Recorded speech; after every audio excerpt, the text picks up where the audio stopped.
صلی اللہ علیہ وسلم نے ارشاد فرمایا، اللہ کے نبی علیہ السلام نے ارشاد فرمایا، لذتوں کو توڑنے والی موت کو کثرت کے ساتھ یاد کرو۔ یہ فرمانے والا کون ہے؟ محمد رسول اللہ صلی اللہ علیہ وسلم۔ ہمیں موت کس وقت یاد آتی ہے؟ جنازہ دیکھ کر۔ ہمیں موت کس وقت یاد آتی ہے؟ جنازہ دیکھ کر۔ اور میں معذرت کے ساتھ ایک بات کرنا چاہتا ہوں، ہمارے قریبی ساتھی ہیں، فوت ہو گئے، جنازے میں ان کے ساتھ گیا، جنازے میں چلے گئے، میت اٹھا کر پہنچ گئے قبر پر بھئی سب سے زیادہ بندے کو خوف کدھر آنا چاہیے؟ اللہ اکبر۔ محبت کرنے والے، بہت پیار کرنے والے، بہت خیال کرنے والے۔ ابھی تھوڑے دن پہلے میں نے کچھ وقت ہاسپٹل میں گزارا تو انہوں نے لاکھوں روپے مجھ پر خرچ کیے۔ یہ میری یہ جو آپ کہہ لیں کہ میرا بیڈ ہے، اس سے لگ کر اس طرح سے بیٹھے رہے۔ انہوں نے اپنا کاروبار چھوڑا، انہوں نے اپنی دکان چھوڑی، اپنا نقصان برداشت کیا۔ یہ مجھے کسی بھی طور اکیلا چھوڑنے کے لیے تیار نہیں تھے۔ یہ تو ڈاکٹر کو کہہ رہے تھے 2 لاکھ لگ جائے، 5 لاکھ لگ جائے، 10 لاکھ لگ گئے، ان کو بچا لینا، ان کے بغیر ہمارا گزارا نہیں ہے۔ یہی لوگ 6 فٹ کی قبر میں دفن کر کے آپ کے اوپر مٹی ڈال کے آپ کو اکیلا واپس چھوڑ کر آتے ہیں یا نہیں؟ میں دنیا میں وہ بیٹا تلاش کرتا ہوں کہ جو یہ کہے کہ میں نے باپ کے ساتھ جانا۔ میں دنیا میں وہ بیوی تلاش کرتا ہوں جو یہ کہے کہ میں نے اپنے شوہر کے ساتھ جانا ہے۔ میں دنیا میں وہ ماں اور باپ تلاش کرتا ہوں جو یہ کہیں کہ ہم نے اپنے بچوں کے ساتھ جانا ہے۔ اللہ کی قسم وہاں پر جانے کے لیے میرے نبی فرماتے ہیں علیہ السلام کہ جب بندہ فوت ہو جاتا ہے تو 3 چیزیں اس کے ساتھ جاتی ہیں، اس کا مال جاتا ہے، اس کے عیال یعنی اس کے عزیز و اقارب رشتہ دار جاتے ہیں، اور اس کے بعد پھر فرمایا کہ اس کے اعمال جاتے، 3 چیزیں جاتی ہیں۔ اللہ کے نبی فرماتے ہیں 2 چیزیں پلٹ کر واپس آتی ہیں۔ مال واپس آ جاتا ہے۔ کتنا بھی دولت مند آدمی ہے، کسی نے چیک بک ان صاحب کے ساتھ رکھ دی ہو، کسی نے زر و جواہر سے بھری ہوئی ایک تھیلی ساتھ رکھ دی ہو، کسی نے بریف کیس نوٹوں کا بھرا ہوا، آج کل ڈالر کی رٹ بہت زیادہ ہے، ڈالر سے بھر کے ساتھ رکھ دیا ہو، کسی نے زمین جائیداد کے کاغذات ساتھ رکھ دی ہو، کسی نے سفارشی خط ساتھ میں رکھ دیا کہ وہاں پر یہ کام آ جائے گا۔ میرے نبی فرماتے ہیں مال بھی واپس آتا ہے، عیال بھی واپس آتے ہیں، ساتھ صرف اعمال جاتے ہیں۔ یوں جا کر آپ بندے کو اکیلا چھوڑ کر آتے ہیں، منکر نکیر آتے ہیں، سوال کر رہے ہوتے ہیں مر رب کا، تیرا رب کون ہے، ما دینو کا، تیرا دین کون سا ہے۔ نبی محمد صلی اللہ علیہ وسلم کی تصویر دکھاتے ہیں، شبیہ دکھاتے ہیں اور پوچھتے ہیں جانتے ہو اس کو؟ تینوں سوال کتنے آسان ہیں، تینوں سوال کتنے آسان ہیں۔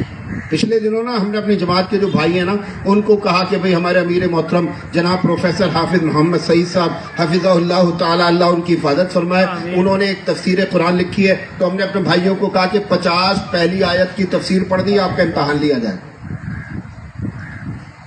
فلاں تاریخ کو امتحان ہوگا۔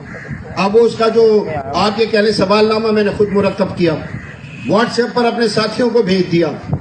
جب بھیجا تو کسی نے مجھے کہا، ایک ساتھی نے کہ یہ سوال نامہ ہم پڑھ لیں، میں نے کہا پڑھ لو لیکن یاد رکھو تفسیر نہیں پڑھو گے تو جواب نہیں دے پاؤ گے۔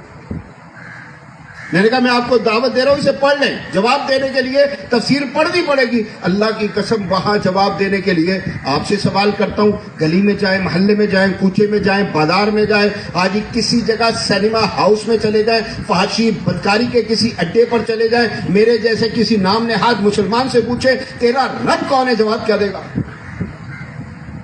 آپ اس سے پوچھے تیرا دین کون سا ہے، میں کہتا ہوں جواب کیا دے گا؟ آپ پوچھیں کہ تیرا نبی کون، تیرا رسول کون، اللہ کی قسم سینہ ٹھوک کر فخر کے ساتھ کہے گا محمد صلی اللہ علیہ وسلم۔ اور میں کہتا ہوں جس نے اپنی زندگی میں عملی طور پر رب کو رب نہیں مانا، جس نے اسلام کو اپنے لیے ضابطۂ حیات نہیں مانا، اور جس نے زندگی میں محمد علیہ السلام کو اپنا مقتدی، ہادی، رہبر، رہنما، امام نہیں مانا، یاد رکھ لیجئے کل ان سوالات کے جوابات وہ بالکل نہیں دے سکتا۔ ایک ہی بات کرے گا، ہاں لا ادری، اللہ میں تو نہیں جانتا، میں تو نہیں جانتا، دنیا میں سب جانتا تھا، وہاں جا کر فراموش کر بیٹھا۔ اس حالت میں کون چھوڑ کر آتا ہے؟ میں آپ کو سنا رہا تھا کہ ہاں جی میں گیا، میں جا کر اس قبر پر کھڑا ہوا، میں نے دیکھا بھائی کھڑا ہے، بھتیجا کھڑا ہے، کیا خیال ہے؟ قبر کے ارد گرد یعنی قریب ترین جو لوگ دفن کے وقت پر، تدفین کے وقت پر کھڑے ہونے والے ہوتے ہیں وہ کون ہوتے ہیں؟ قریب ترین عزیز، کیا خیال ہے؟ ہوتے نا، وہی ہوتے ہیں نا۔ میں نے دیکھا ہنس رہا ہے، میں نے دیکھا ٹھٹا کر رہا ہے، اللہ کی قسم میں نے دیکھا تالی پر تالی مار رہا ہے، اتنا میرا دل ڈرا، میں نے کہا کل میرے ساتھ یہ سلوک ہوگا، اللہ کی قسم۔ میں آپ کو بتاتا ہوں، کل میں نے یہ سوچا کہ یہ بالکل یہی سین، دنیا تو ریپیٹ ہوتی ہے نا بار بار، میں نے کہا یہ سین میرے ساتھ ہوگا، میرے ساتھ کیا جائے گا۔ اللہ سے ڈرنا چاہیے، اللہ سے ڈرنا چاہیے۔ پیارا رخصت ہو رہا ہے، نہ جانے کچھ دیر بعد یہ کس زبردست قسم کی آزمائش ہوگا میں ہوگا۔ اللہ کے نبی علیہ الصلوۃ والسلام دفن کرتے تھے، ہم تو بدقسمت ہیں اللہ کی قسم کہ ماں فوت ہو جائے، باپ فوت ہو جائے تو ہم جنازہ پڑھانے والا ڈھونڈ رہے ہوتے ہیں۔ میں نے جنازے بہت پڑھائے، لیکن میں نے اپنی ماں کا جنازہ پڑھایا، اور میں نہیں بتا سکتا آپ کو کہ وہ جنازہ میں نے کیا پڑھایا تھا، نہیں بتا سکتا آپ کو۔